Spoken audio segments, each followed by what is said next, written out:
are 1 week closer to the end of all things. Here is what happened this week in the news. The federal government has decided that they will not be making housing more affordable. They then got mad at reporters for quoting them. Paul Saint-Pierre Plamondon wasn't happy that the Liberals were getting all the attention with their scandals, and so he made a scandal of his own, saying that artists in Quebec should be loyal only to Quebec and should never take money from Canada. He then started accusing journalists of lying because they quoted him. John Rustad quit as the leader of the BC Conservative Party. He got kicked out by his caucus and said, "I'm not leaving." And then in the end, he left anyway. Then he got mad at Vache Kapelos for quoting him. Gonna say it every week. There is no ceasefire, and Israel is still committing atrocities. Because Israel is horrible. I dropped a bunch of news this week. You can quit Spotify. Here are the many reasons why you should. Share this, like this, send this to everyone else you know. Help indie journalism survive. Quebec did something good for a change, and we are one of the top people in the world getting vaccinated. That's awesome. The Assembly of First Nations Chiefs passed a resolution rejecting changes to the oil tanker ban and called for the MOU between Ottawa and Alberta to be deleted. In good news, Time magazine quoted the Beaverton.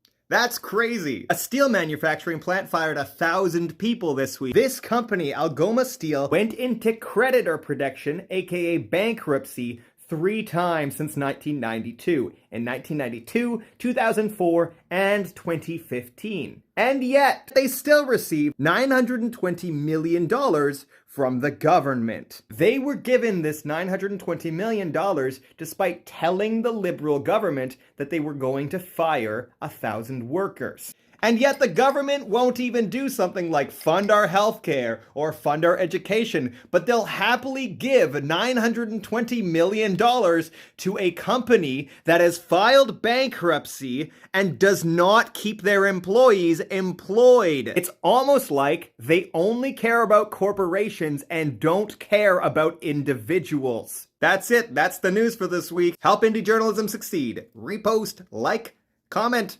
You know what to do. Even if these videos are not popular, I'm going to keep doing them because I'm trying to document history because we forget so fast the important headlines from every week. So repost this, help me succeed, because I would like people to know that there is a resource that will continuously tell them the big headlines of every week. So in 5 years, when people look back, they can find this and be like, holy crap, things were bad. That is if society still exists in 5 years.